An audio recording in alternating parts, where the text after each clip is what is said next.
आइए बच्चों 7.1 का छठा सवाल करते हैं। कह रहा है निम्नलिखित बिंदुओं द्वारा बनने वाले चतुर्भुज का प्रकार यदि कोई है तो बताइए तथा अपने उत्तर के लिए कारण भी लिखिए। 3 प्रश्न दिए गए, एक प्रश्न में उतार दिया है।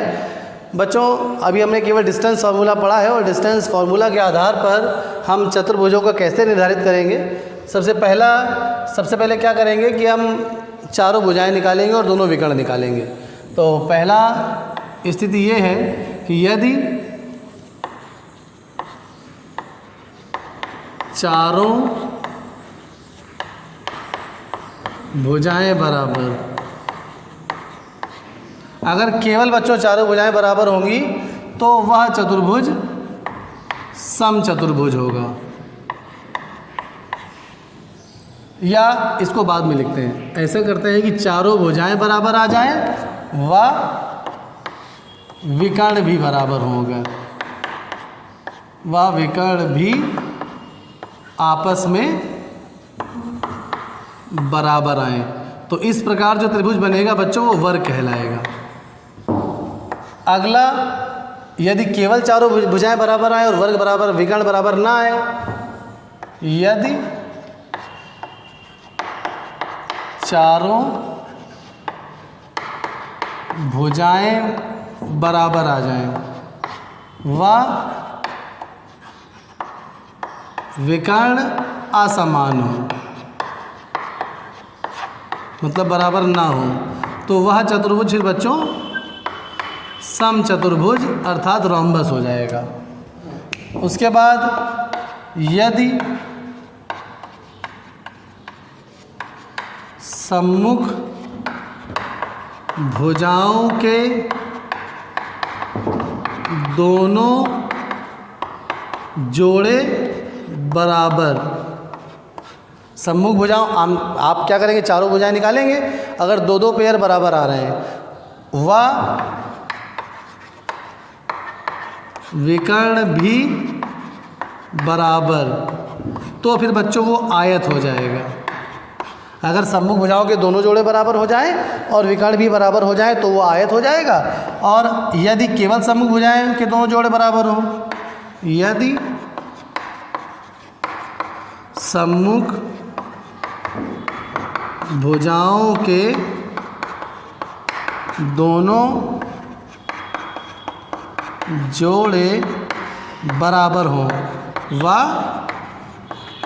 विकर्ण असमान हो, तो उस दशा में बच्चों वह चतुर्भुज एक समांतर चतुर्भुज कहलाएगा। दिख ना रहा हो तो आप अच्छा नीचे लिख दे रहे हैं। ये आयत ऊपर वाला दिख रहा है आपको? हाँ, ये तो समझ में आ रहा है। आयत नीचे वाला होगा एक समांतर चतुर्भुज। कब? अगर सम्मुख भुजाओं के दोनों जोड़े बराबर हो जाएं मगर विकर्ण बराबर ना आए तो बच्चों यह चतुर्भुज कहलाएगा समांतर चतुर्भुज। चलिए अब इसी के आधार पर अपने इस प्रश्न को करते हैं। तो 4 बिंदु हमने मान लिए गए हैं, तो चारों भुजाओं की दूरी निकाल लेते हैं और फिर विकर्णों की। तो यहाँ पे इनको नाम दे देते हैं, ये ए बी, मान लीजिए सी और डी हो गया। तो सबसे पहले हम ए बी निकालते हैं, ए बी के बीच की दूरी। तो ए बी बराबर डिस्टेंस फार्मूला लगाएंगे, x2 माइनस x1 का whole square plus y2 minus y1 का होल स्क्वायर अंडर रूट के अंदर। तो x2 ऊपर लिख लेते हैं, ए बी सी डी। ये है a, इसको हटाते हैं यहाँ से, ये b, ये c और ये d। और a b निकाल रहे हैं तो ये x1 y1 हो गया, ये x2 y2 हो गया। x2 माइनस x1 का होल स्क्वायर तो 1 माइनस माइनस प्लस 1, यानी ये आ जाएगा 2 का वर्ग 4 प्लस y2 माइनस y1 का होल स्क्वायर, तो ये फिर से 4 आ जाएगा। तो ये आ जाएगा अंडर रूट 8 इकाई ए बी। उसी तरह से बच्चों बी सी निकालते हैं, बी सी बराबर भी यही सूत्र लगेगा। अब ये x1 y1 हो जाएगा और ये हो जाएगा x2 y2। पेंसिल से आप लिखेंगे, आप इरेज करते रहेंगे तो और आसानी से आप भी ऐसे ही कर सकते हैं। x2 minus x1 minus 1 minus 1 यानी माइनस 2 माइनस 2 का वर्ग 4 plus y2 minus y1 2 minus 0 इसका भी वर्ग 4। तो ये भी बराबर बच्चों आ गया अंडर रूट 8 इकाई।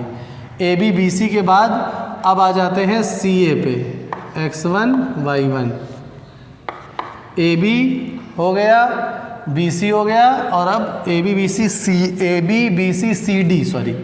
CD निकालते हैं, x1 y1 और ये x2 y2। तो अब CD निकालते हैं, CD के बीच की दूरी बराबर √x2 - x1 -3 -1 यानी +1 यानी -2 का वर्ग यानी ये भी 4 आ गया, प्लस y2 - y1 -2 का वर्ग ये भी 4 आ गया, तो बराबर ये भी आ गया √8 इकाई। अब DA निकालेंगे, तो ये हो गया x1 y1 और इधर ये हो गया x2 y2। तो DA बराबर √x2 - x1 का होल स्क्वायर -1 और -3 यानी +3 यानी +2 का वर्ग यानी 4 प्लस y2 - y1 यानी -2 - 0 -2 का वर्ग 4। तो ये भी बच्चों आ गया √8 इकाई DA। तो AB BC CD DA ये तो चारों भुजाएं हो गई। अब आप बना के देखिए जाए चतुर्भुज, ये ABCD, AB बराबर आ गया, BC बराबर आ गया, CD बराबर आ गया, DA बराबर आ गया। तो चारों भुजाएं बराबर हैं, तो हम कह सकते हैं कि ये सम चतुर्भुज है। मगर अभी हमें आगे ये चेक करना पड़ेगा क्या विकर्ण भी तो बराबर नहीं है। अगर विकर्ण बराबर हो जाएंगे तब बच्चों ये आयत हो जाएगा। तो अब हम विकर्ण निकालेंगे। विकर्ण क्या होगा, AC और BD। तो AC निकालेंगे तो x1 y1, C हो गया इधर x2 y2। अब निकालेंगे AC के बीच की दूरी x2 - x1 यानी -1 और +1 ये 0 हो जाएगा, x2 - x1 का whole square plus y2 - y1 का होल स्क्वायर यानी 2 और +2 यानी 16 यानी ये आ जाएगा √16 यानी 4 इकाई। और AC के बाद अगला विकर्ण क्या होगा बच्चों, BD निकालते हैं। तो BD के लिए नीचे मार्क कर लेते हैं, ये हो गया x1 y1, ये हो गया x2 y2।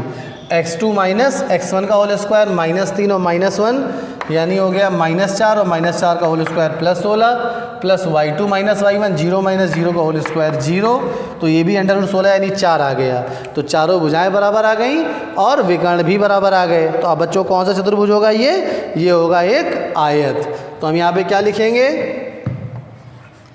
चारों भुजाएं समान हैं व दोनों विकर्ण भी समान हैं, अतः यह चतुर्भुज एक वर्ग है।